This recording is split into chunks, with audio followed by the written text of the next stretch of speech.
वंदे मातरम। नमस्कार, जय श्री राम। कभी कभी कुछ पत्रकार ऐसा प्रस्तुत करते हैं कि वो सरकार के साथ में है, लेकिन वे ही पत्रकार कभी कभी ऐसा प्रस्तुत करने लगते हैं कि वो सरकार के साथ नहीं है। यद्यपि सरकार के साथ होना, सरकार के साथ नहीं होना, दोनों परिस्थितियों पर निर्भर करता है। जब देश की सरकार अच्छा काम कर रही होती है तो पत्रकार उसका साथ देता हुआ दिखाई देता है। उसकी सकारात्मकता, उसके सहयोगात्मक रुख में वह कहीं न कहीं अपने आप को भी शामिल कर लेता है, और ऐसा स्वाभाविक है और ऐसा मैं सोचता हूँ बुरा भी नहीं। लेकिन वही पत्रकार जब सरकार के किसी काम को ठीक नहीं मानता है, वो राष्ट्र के परिप्रेक्ष्य में हो, समाज के परिप्रेक्ष्य में हो, आर्थिक उन्नति के परिप्रेक्ष्य में हो, दुनिया के दृष्टिकोण से हो, तो वो उसके विपरीत बात करने लगता है। जब विपरीत बात करने लगता है तो लोगों को लगता है कि ये तो पहले बहुत सपोर्ट की बात कर रहा था, वो साथ देने की बात कर रहा था, आलोचना नहीं करता था, लेकिन अभी आलोचना कर रहा है।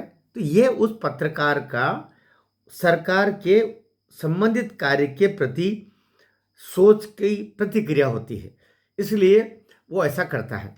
अर्णब गोस्वामी की बात मैं कर रहा हूँ। उनकी जो भारत चैनल है, न्यूज़ चैनल, उसको लेके, यद्यपि उनके साथ में उनकी उनकी कोलैबोरेशन में बहुत सारे अन्य चैनल भी हैं, तो उनके ऊपर अभी ये बात आ रही कि वे मोदी सरकार की खिलाफत कर रहे हैं, मोदी सरकार के खिलाफ जा रहे हैं या गए हैं। तो इसके क्या कारण रहे? यद्यपि उनको तो बिल्कुल गोदी मीडिया की संज्ञा दी गई कि वो तो मोदी के एकदम अंधभक्त हैं, मोदी के सरकार के हर कार्य की वो प्रशंसा करते हैं, लेकिन अब क्यों बात उसकी चल रही? दो कारण। मैं स्वयं भी सहमत हूँ कि वे जो भी उनकी डिबेट होती है, जहाँ कहीं भी ऐसा रहता है, तो वे मोदी के पक्ष में दिखाई दिए। उसके पीछे उनके दिल के छाले भी हैं। किस तरीके से सोनिया गांधी को उन्होंने, सोनिया का जो मूल नाम है, सोनिया गांधी का जो मूल नाम है, मेरिनो क्या उनका बोलते हैं, उनका जो इटली का जो मूल नाम है उनका, उसको उसका नाम लेने पर उनके खिलाफ एफआईआर हुई थी। कांग्रेस सरकार ने एफआईआर कर दी थी, कई कई राज्यों में उनके खिलाफ एफआईआर हुई। फिर वो एफआईआर वो सुप्रीम कोर्ट में लेके गए, क्लब हुई, क्रश हुई। बहरहाल फिर ठीक इस तरीके से उनकी टीआरपी को लेकर के और उद्धव सरकार के पीछे भी वो लगे। और उस समय जब सुशांत सिंह राजपूत, दिशा सलियान के केस और ये सब मर्डर हत्याएं हुई, उस समय वो खिलाफ गए और खूब उन्होंने कहना शुरू किया किस तरीके से सुशांत सिंह के समय पर उद्धव की सरकार काम कर रही थी। और कोरोना के दौरान सुशांत की जो हत्या हुई, पटना से पुलिस आई, उसको अरेस्ट किया और दोनों पुलिस को गिरफ्तार कर लिया। बहुत सारी बातों के खिलाफ वो खुलेआम जाते रहे। तो उनको उद्धव सरकार ने महाराष्ट्र में फर्जी टीआरपी केस कुछ बना दिया, और उनको अरेस्ट किया, उनको गिरफ्तार किया, जेल में एक आध दिन रखा और फिर वो जेल से छूटे। तो इस तरीके से वो परेशान थे। मोदी ने उस समय, सरकार ने, केंद्र ने जैसा साथ देना चाहिए था साथ दिया। परिणाम स्वरूप वे मोदी के जो अच्छे कार्य हैं उनकी तारीफ करते रहे, उद्धव के गलत कार्यों की बुराई करते रहे। ठीक यही कांग्रेस के संदर्भ में कि वे आईना दिखाते रहे। अब बात आती है कि वे अभी भी नाराज किस तरीके से दिखाई दे रहे। तो एक तो जब राष्ट्रपति पुतिन आए, उसी दौरान जो जो एयर ट्रैफिक को लेकर के इंडिगो कंपनी के द्वारा जो पैसेंजर के साथ में बर्ताव हुए, 1500 फ्लाइट्स कैंसिल हुई, तो उसको लेकर के उन्होंने लगातार बोला।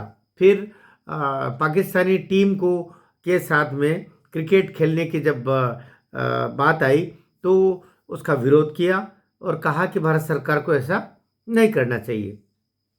इधर अभी कोई कहीं न कहीं उनके स्वर, अभी जो अरावली को लेकर के खुदाई कर रहा, तो उन्होंने एक इशू लिया और वो सुप्रीम कोर्ट के तक भी वो मामला गया और उसका भी निपटारा आखिर हुआ। तो बहुत सारे बिंदुओं पर वे जो पहले एकदम एकदम ब्लाइंड सपोर्टर के जैसे थे, वैसा न होकर के वो बात करने लगे। तो सवाल आई कि ऐसा आखिर वो क्यों करने लगे?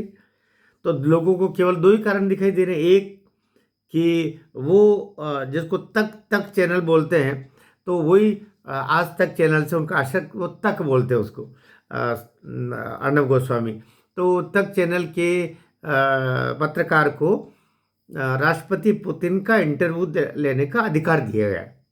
तो इसकी कहीं थोड़ा सा उनको बुरा लगा होगा अर्णब गोस्वामी को कि ऐसे चैनल के लिए उनके दृष्टिकोण से वो फर्जी चैनल है, गलत चैनल है।